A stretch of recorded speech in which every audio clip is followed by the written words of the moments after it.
I'm not a fan of the adjective brilliant. It's overused, especially in horror movies. You read the synopsis on the back of a video and it says, brilliant lawyer Meredith Lang, ...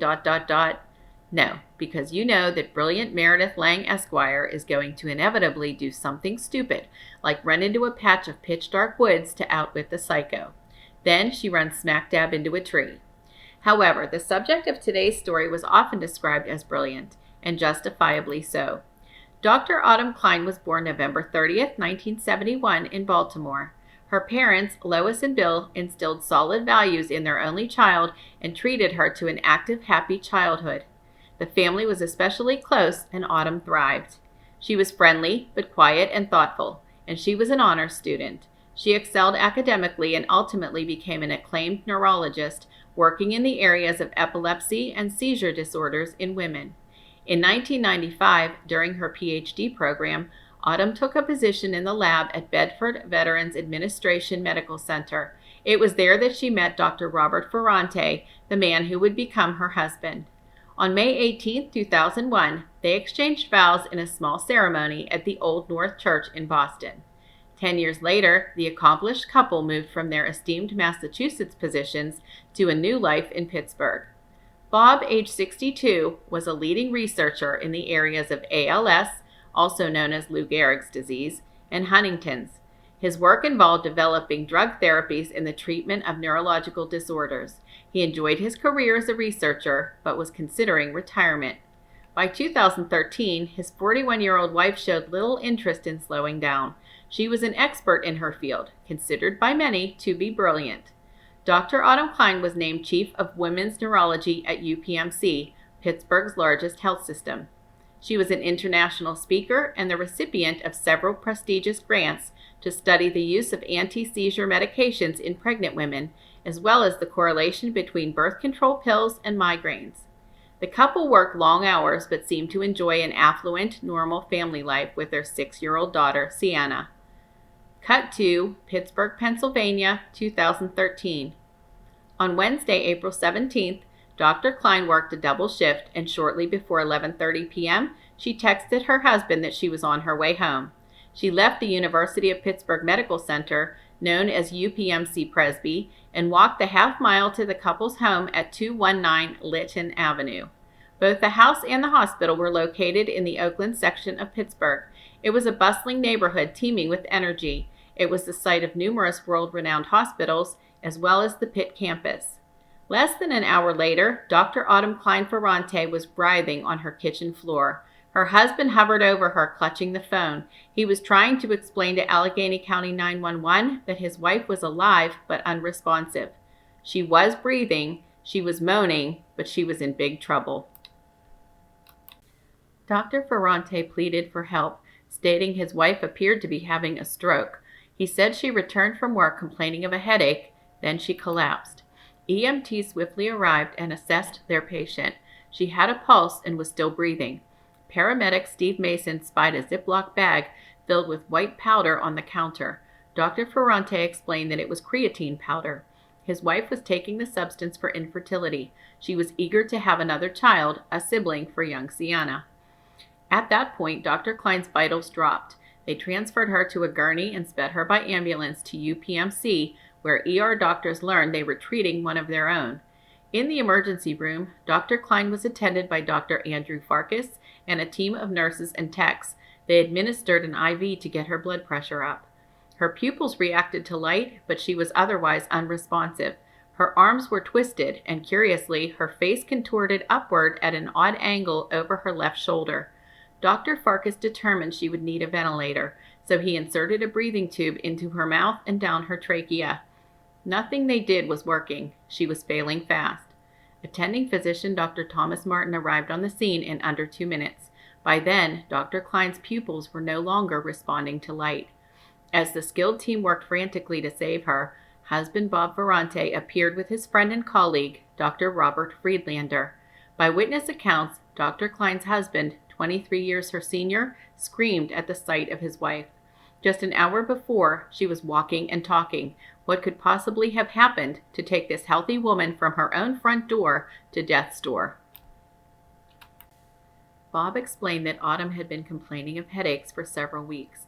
Upon her return from work just an hour prior, she clutched her head, then dropped to the kitchen floor.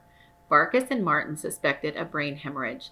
They postponed a blood draw and ordered a CT scan. However, Dr. Klein's blood pressure and pulse were so low that moving her to a CT scanner was too risky. Breaching protocol, Dr. Martin kept her heart pumping with epinephrine, donned a protective vest, and conducted the scan himself. The results came back normal. None of it made sense. Additional tests were conducted, and all came back free of disease or abnormalities. The physicians were stymied. None could discern what could cause a complete crash of their patient, an otherwise healthy and fit woman barely 40 years old. The secret was in her blood. In just a matter of hours, a mysterious finding in a syringe would shed a whole new light on this baffling case. But sadly, Dr. Autumn Klein would not live to learn the truth. Nurses were having difficulty with the blood draw. Dr. Klein, at 5 feet 7 inches tall, weighed just 107 pounds. Using an ultrasound to locate the patient's internal jugular vein, Dr. Farkas inserted a triple lumen catheter. The blood from the vein was a bright scarlet red inside the plastic tube. This was immediately concerning, as venous blood should be much darker. Upon confirming that the tube was not improperly inserted into an artery, which could account for the blood's bright red color, Dr. Farkas stitched the catheter into place. By this time, a larger team of skilled physicians worked to stabilize Dr. Klein. The only abnormal test results involved pH and oxygen levels. Her cells could not effectively use the oxygen in her blood, but the doctors had no idea why. At 2:17 a.m., Dr. Autumn Klein went into cardiac arrest. They performed CPR for over 20 minutes, but they were fairly certain she would not rally. Then, 2 minutes after they ceased chest compressions, they got a pulse. Soon, though, her vitals fell again. Despite the risks, they decided to filter her blood with an ECMO machine. It combines with a warmer and a filter to supply oxygen to the blood and return it to the body. Her husband relaxed a bit upon hearing that his wife was hanging on, but the doctors treating her feared they were giving him false hope. Despite the dedicated team's efforts, Dr. Autumn Klein's condition continued to deteriorate, and she had no brain activity. Dr. Ferrante made some calls. Dr. Klein's parents, Lois and Bill, drove all night from their home in Maryland. Dr. Ferrante's grown children, Kimberly and Michael, arrived from Boston and San Diego. Her best friend and cousin, Sharon King, kept vigil from her home in Seattle, but spoke to Autumn on her cell phone. Lois held the phone to Autumn's ear as Sharon begged her to hang on, reminding her that she, as well as Sienna, needed her. Sienna joined her father and grandparents for their bedside vigil. Then, on April 20th, after tests confirmed that Dr. Autumn Klein would not recover, her husband made the difficult decision to remove her from life support. She was pronounced dead at 12:31 p.m., but she continued on the machines to protect her heart and lungs for organ donation. The following day, after the organ harvesting surgery was complete, Dr. Autumn Klein's body was transported to the medical examiner's office. Dr. Todd Lukasevic was the forensic pathologist on duty that busy spring day. He was dubious that he would find the cause of death, given that her skilled medical team at Presby had been unable to do so. But, due mostly in part to her age, he decided to perform a complete autopsy. He noted that her heart, which had been slated for organ donation, had not been accepted, due to what a technician had described as having black lesions in it. Lukasevic determined them to actually be lymph nodes from surrounding heart valves and lung tissue. He deemed the removal of Dr. Klein's heart to be sloppy and worried that evidence of a possible pulmonary embolism may have been lost. Then he proceeded with a full forensic examination. As he had anticipated, he found nothing abnormal, aside from a benign tumor in the uterus. He sent the heart and brain out for further examination and ruled the cause of death undetermined, pending those findings. Meantime, over at UPMC, Dr. Martin ran into Dr. Farkas, who had not worked that weekend. He showed Farkas the toxicology results that had come back from Quest Diagnostics. They were concerned to discover a fatal level of cyanide in Dr. Klein's blood. They then phoned McCabe Brothers Funeral Home to retrieve the body for further testing. But they were too late. She had already been cremated. At this point, they knew they had to contact Pittsburgh police. investigators set about learning all they could about Dr. Autumn Klein and husband Dr. Robert Ferrante. They learned that the pair, while appearing to be happily married and still in love, disagreed about having another child. In fact, Bob had expressed his opposition to the idea to a neighbor in Boston a full 2 years before Autumn's untimely death. In a diary entry dated July 12, 2012, Autumn journaled that she was incredibly unhappy and unfulfilled. She wrote, quote, "I just feel like something is missing in my life. I think that thing missing is love." Sharon King, Autumn's cousin and best friend, explained that she and her husband Jeff never felt truly comfortable with Bob. Jeff, also a doctor, found Ferrante to be arrogant and controlling. By all rights, however, Ferrante was a devoted father. Sienna Sophia Marie Ferrante was born in January 2007. By then, Bob was in his late 50s, at an age when he would likely be mistaken for his daughter's grandfather. When Autumn suggested the following year that they try to have another child, Bob expressed serious misgivings. Lois and Bill Klein seconded the notion that their son-in-law was controlling and distant. He rarely attended family functions and was an obsessive neat freak. The couple had completely different life goals as well, and the 23-year age difference between them had become more pronounced. On the one hand, Bob berated Autumn for working too much and spending too much time away from him and their daughter. Then, alternately, he expressed the desire to retire from his research career and let his much younger rising star wife be the breadwinner. They seemed to disagree about nearly everything, and the fractures in their marriage were becoming trickier to hide. Soon it became clear to authorities that Dr. Robert Ferrante's behavior in the wake of his wife's death made him a pretty good suspect. For starters, he spoke of her in the past tense when updating Sharon on Autumn's condition by phone. That certainly wasn't evidence of anything. People react differently during times of crisis or grief, but it did seem odd to onlookers. Then there was the autopsy. Bob, who you may recall was insistent that his wife was having a stroke, refused the forensic exam, even after her medical team found no evidence of a stroke. Lois was incensed and ordered that an autopsy be performed on her daughter. She confronted her son-in-law, appalled that he didn't want to know how his 41-year-old healthy wife and mother of his child had died. Bob cited that he wanted to honor Autumn's wishes to be an organ donor. Lois continued to push, and the autopsy was performed. Toxicology results deemed Autumn Klein's cause of death to be cyanide poisoning. According to pathologist Lukasevic, cyanide poisoning is rare. In 3,500 cases, this was his first death by cyanide. He further explained that cyanide starves the body of oxygen, which instead gets trapped in the blood. This would account for the vivid cardinal shade. As investigators studied Dr. Ferrante under their microscope, they learned he had also expressed jealousy over several text messages between Autumn and a colleague she met at a conference. Sharon confirmed that there was nothing to Bob's suspicions. Her best friend was simply texting a platonic work friend, but Bob felt threatened. The case was eventually taken up by the DA, who believed that a jealous, frustrated Ferrante decided to slip some cyanide into his wife's creatine. It was he who suggested she begin taking the supplement to increase her odds of becoming pregnant. A trace of her cell phone uncovered text messages between Autumn and her husband just hours before she fell ill.